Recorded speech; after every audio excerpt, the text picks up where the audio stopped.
Amen. So, can we just stand up again? Because I wanted to pray this word from the Lord before we start the preaching. Exodus 20, verse 3. It's such a short verse, but it's really important. Sabay-sabay tayo. Let's read together. 1, 2, 3, go. And then 2 Corinthians 5, 7. And Ephesians 6, 16.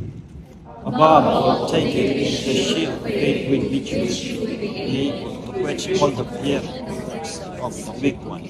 Amen. You may sit down. And let's have a quick prayer before we start the preaching. Father in heaven, thank you, Lord, for your love, your goodness, and grace.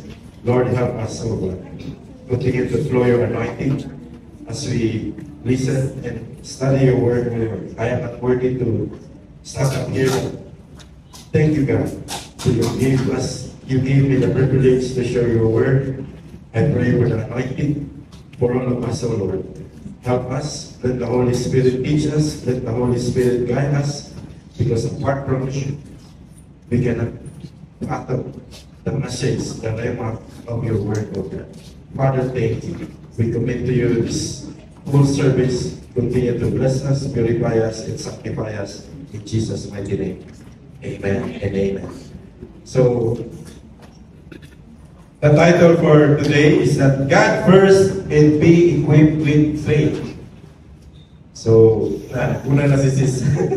It's okay. That's the title. We are still in the theme of equip because it's so important for us that we remind ourselves, not only us, even our brethren in Christ, the importance of equipping.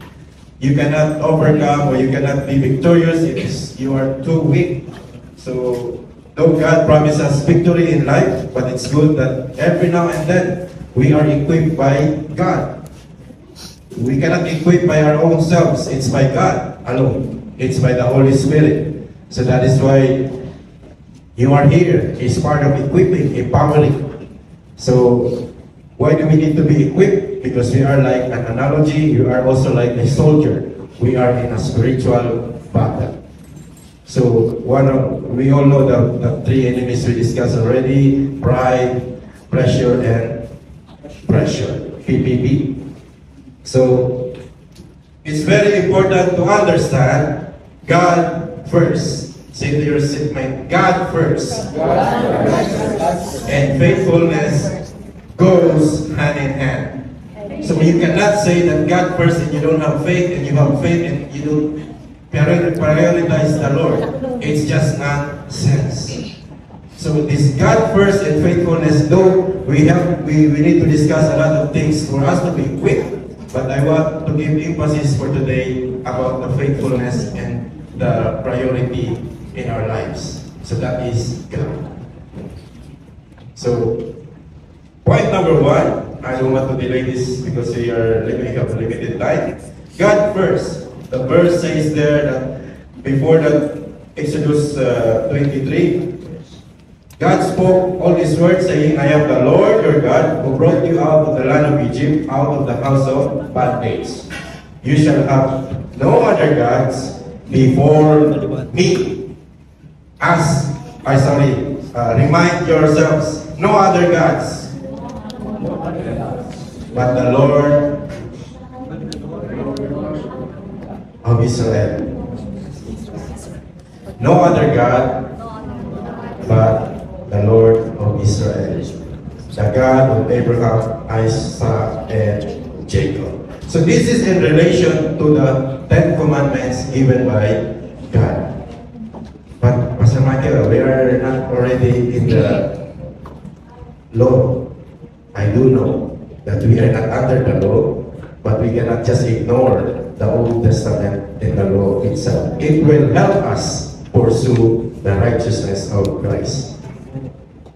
Even the Lord Jesus Christ summarized these 10 commandments into 2. So the first one is to prioritize the Lord. your vertical relationship with God. So vertical si Lord, horizontal is the community, your family, your brethren, your community.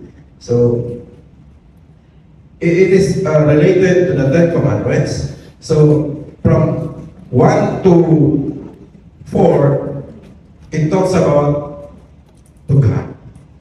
You shall have no other gods before me. Number 2, you shall not make yourself a carved images. Number 3, you shall not take the name of the Lord your God in vain. Remember the Sabbath day to keep it holy. You are here because you do observe Sabbath day. Other beliefs they thought it's Saturday, but it's anyway, it's another topic. So 5 to 10, it's the horizontal.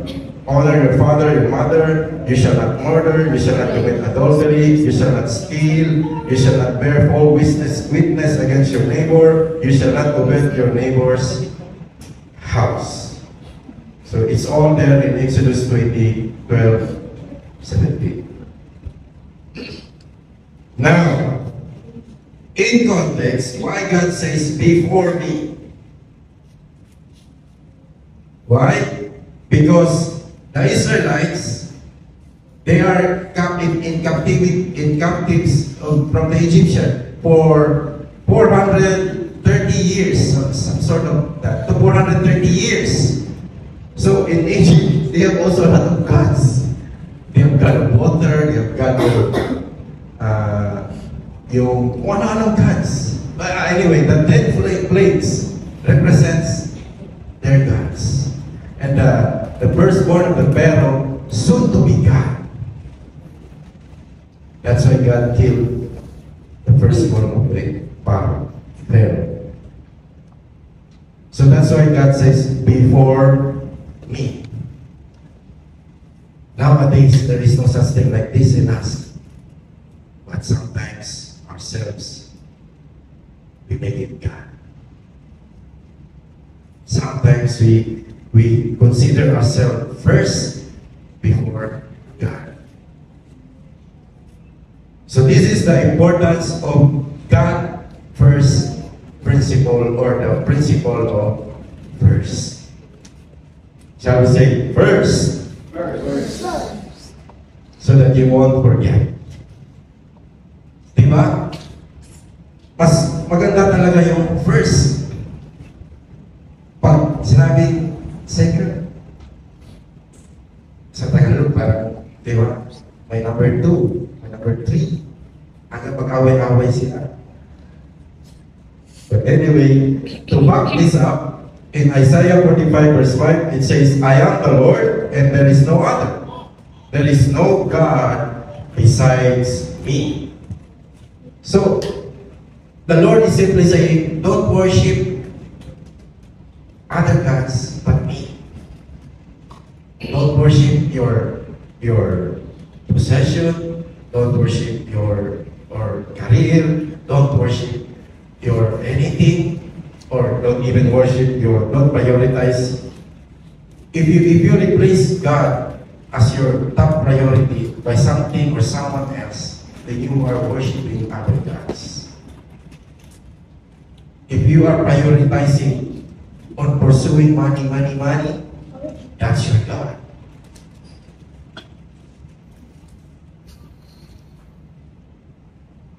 So, I'm not saying that we will not work anymore. Of course, nothing wrong with working hard. But in working hard, is it God that will be glorified?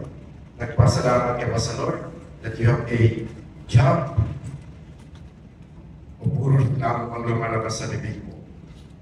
So, it says only, apart from me, or against me, other than me, there is no other God. But the God of Abraham, Isaac, and Jacob. So they have been in Egypt for 430 years. In history, Philippines also was under Spanish rule for 333 years. I don't know if my history is correct.